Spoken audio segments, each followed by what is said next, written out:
He will be a staff for the righteous with which for them to stand and not to fall. And he will be the light of the nations and the hope of those whose hearts are troubled. All who dwell on the earth will fall down and worship him, and they will praise and bless and celebrate with song the Lord of spirits. 1 Enoch chapter 48, verses 4 through 5. The modern world doesn't acknowledge, but is nevertheless haunted by spirits, angels, demons, and saints. In our time, many yearn to break free of the prison of a flat, secular materialism, to see and to know reality as it truly is. What is this spiritual reality like? How do we engage with it well? How do we permeate everyday life with spiritual presence? Orthodox Christian priests, Father Andrew Stephen Damick and Father Stephen DeYoung, host this live call-in show focused on enchantment in creation, the union of the seen and unseen as made by God and experienced by mankind throughout history. Welcome to the Lord of Spirits. So, this week, Ancient Faith is not having live shows. And as we speak, Father Andrew, I believe, is somewhere having a burly Swede do that super fast karate chop thing on his back. So I thought rather than leaving our beloved Lord of Spirits audience to go lacking this week, I would read another ancient text that folks may not be familiar with. This time I'm going to be reading what's called the Babylonian Theodicy, and what this actually is an Akkadian text from the Neo-Babylonian Empire. So we're talking about the middle part of the first millennium BC. And this is essentially a sort of Babylonian version of the Book of Job. And here's what I mean by that. It's a dialogue between a guy who is suffering misfortune and a friend of his, where they go back and forth, discussing the relationship between that suffering and the gods, the Babylonian gods.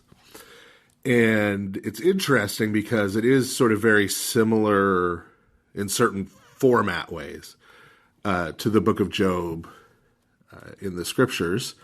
And so by sort of comparing the two, you get a very different impression of the Babylonian gods and Yahweh, the God of Israel, if we pay close attention. So I'm going to read this. There are going to be some places where there are sort of lacunae in the text, where there's chunks missing, lines missing, words missing. So there's going to be places where it gets a little choppy. I'll try to point those out. But there's a significant amount of text here, and there's enough that you can make sense of sort of what's going on.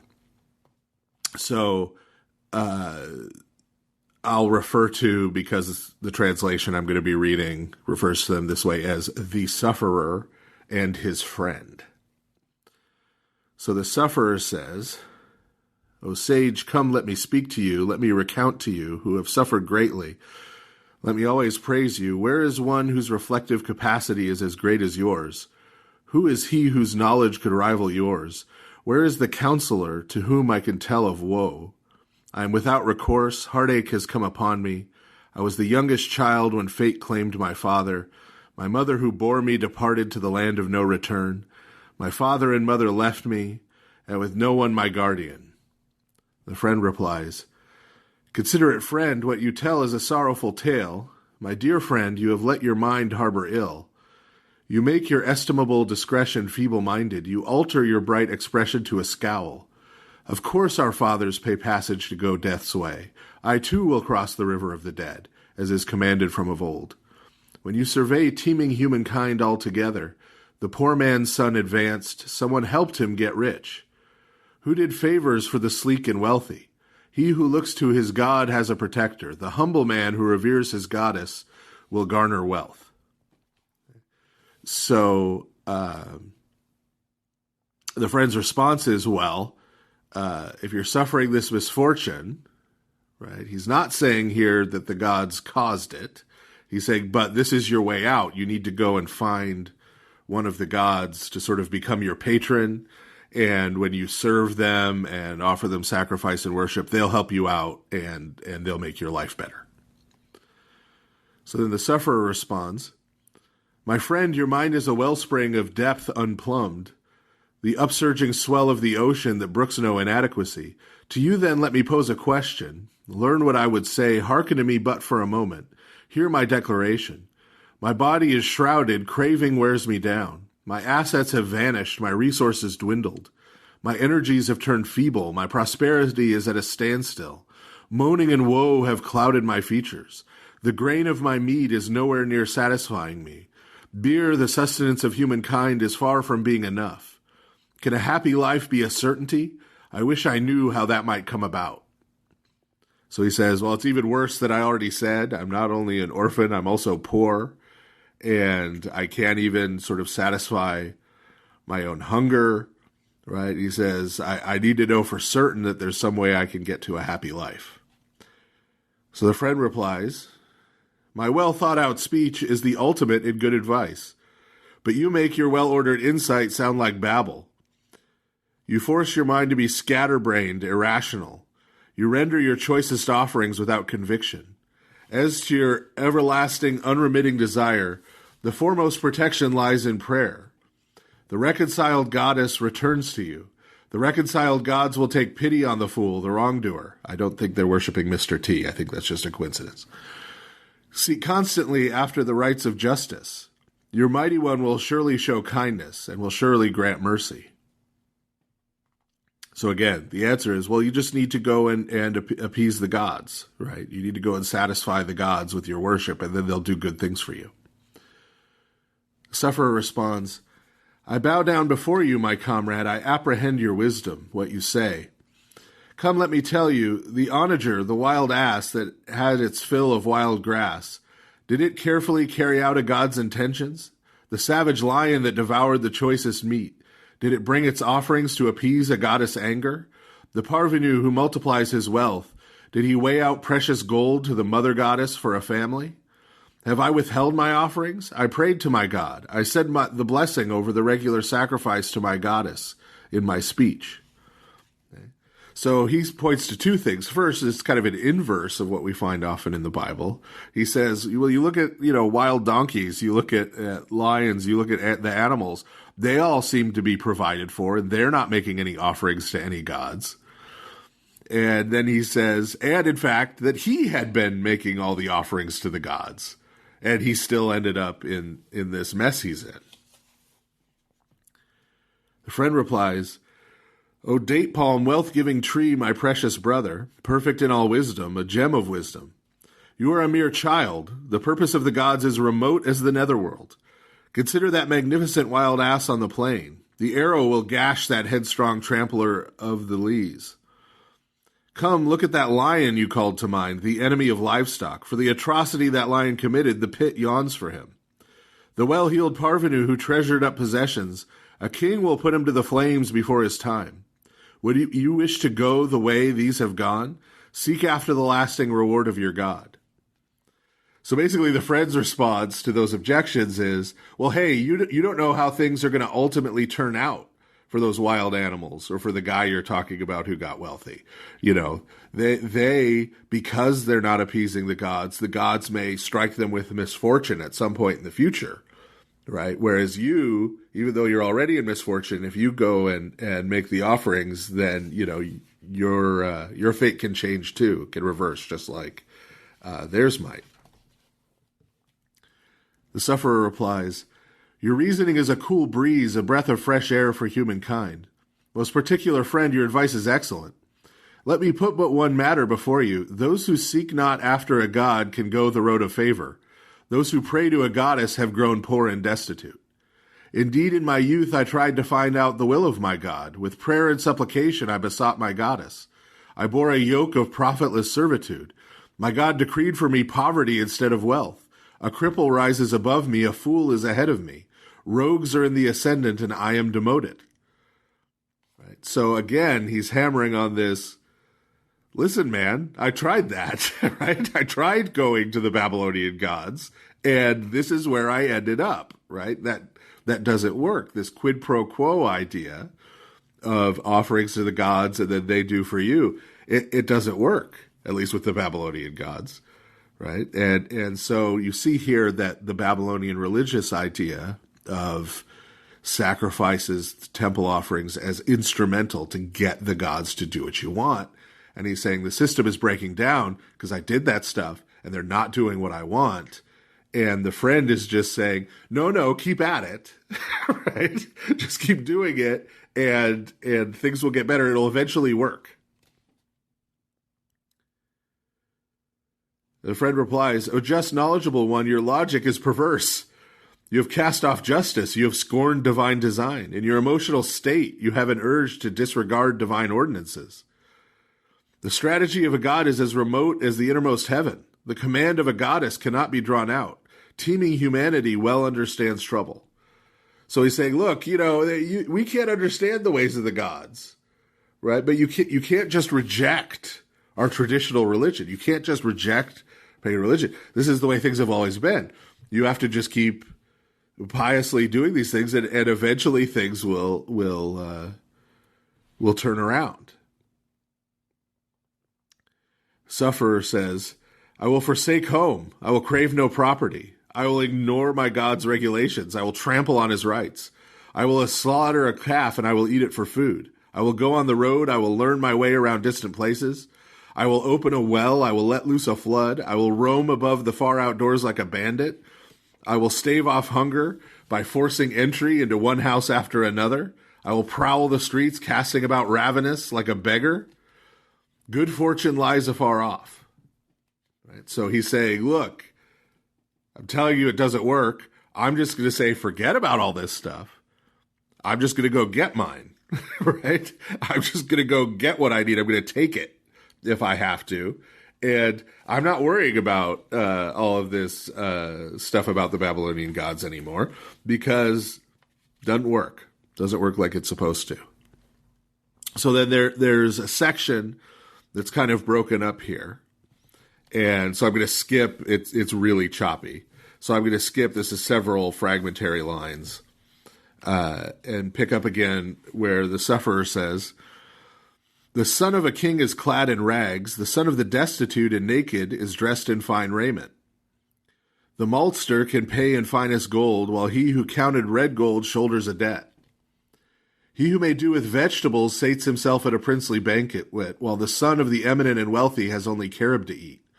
The man of substance is fallen, his income is removed."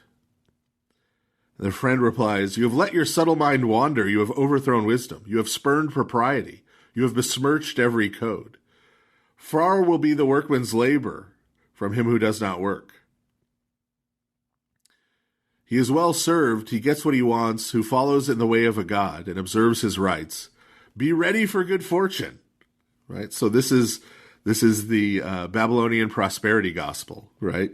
Just give the gifts to the gods that they want, and hey, get ready for your whole life to get better. Then there's another gap in the text, and we come back with more from the friend.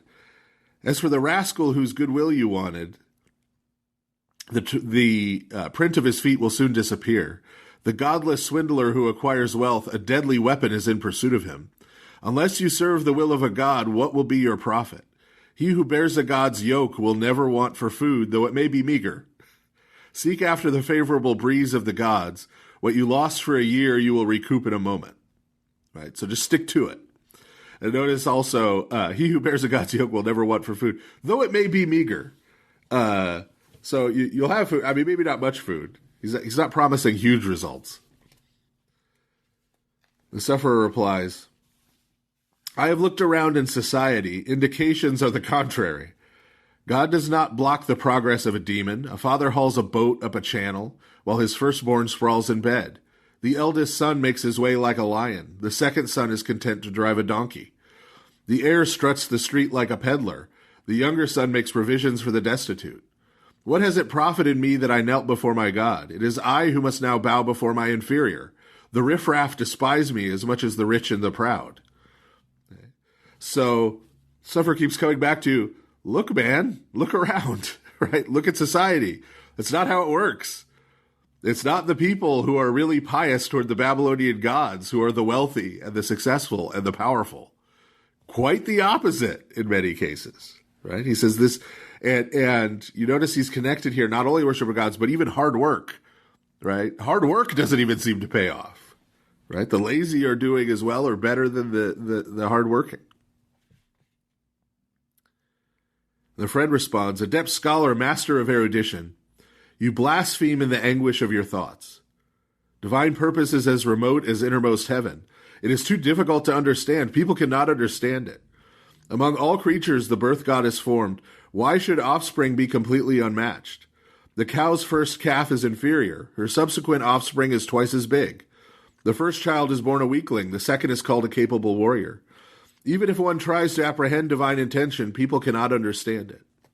So the friend's response to, look around you, man, look at how things actually go in society is, well, who can understand the gods? I mean, the Babylonian gods, who can understand their ways, right? But at the same time that he's saying that, he's saying, but here's how it works, right? And you need to just continue with this quid pro quo, even though you're not getting your quo. The sufferer says, pay attention, my friend. Learn my next parry. Consider the well-chosen diction of my speech. They extol the words of an important man who is accomplished in murder. They denigrate the powerless who has committed no crime. They esteem truthful the wicked, to whom truth is abhorrent. They reject the truthful man who heeds the will of God. They fill the oppressor's strong room with refined gold. They empty the beggar's larder of his provisions. They shore up the tyrant whose all is crime. They ruin the weak. They oppress the powerless. And as for me, without means, a parvenu hates me. So he's saying, listen, look, you're not getting this, right? Look at how our society treats the good versus the wicked, right? Not only, so this is about honor and shame. This is about who the culture honors. He's saying the culture, the other people in our city don't even honor the good and the pious, but instead the wicked. Right? The friend responds, Enlil, king of the gods who created teeming humankind, majestic Ea, who pinched off their clay, the queen who fashioned them, Mistress Mami, gave twisted words to the human race. They endowed them in perpetuity with lies and falsehood. Solemnly they speak well of a rich man. He's the king, they say, he has much wealth. They malign a poor man as a thief. They lavish mischief upon him. They conspire to kill him. They make him suffer every evil because he has no wherewithal. They bring him to a horrible end. They snuff him out like an ember. So the friend's response is, well, the reason that the common people, don't esteem good and reject evil is that the gods messed up when they made them. The Babylonian gods, who they believed created them, he's saying, well, they messed up. And humanity is basically broken. And so the great mass of humanity out there doesn't really understand what is good and what is evil. So of course they're going to praise the wicked and revile the good. Right? So this friend has a very interesting theology that seems to constantly undercut itself. That seems to be based wholly in tradition, right? In the traditions of the Babylonian people. And the one definition of insanity, which is doing the same thing over and over again and hoping for different results. So then the sufferer has the concluding word. You are sympathetic, my friend. Be considerate of my misfortune. Help me, see my distress. You should be cognizant of it. Though I am humble, learned supplicant, I have not seen help or succor for an instant. I would pass unobtrusively through the streets of my city. My voice was not raised. I kept my speaking low. I did not hold my head high. I would look at the ground. I was not given to servile praise among my associates. May the God who has cast me off grant help. May the goddess who has forsaken me take pity. The shepherd Shamash will pasture people as a God should. So it concludes with words of resignation from the person who's suffering, who just says, look, I'm not being humbled for some wickedness. I've tried to do exactly what you're telling me to do. This has still befallen me. I don't know what else to do. Hopefully, the Babylonian gods will take pity on me.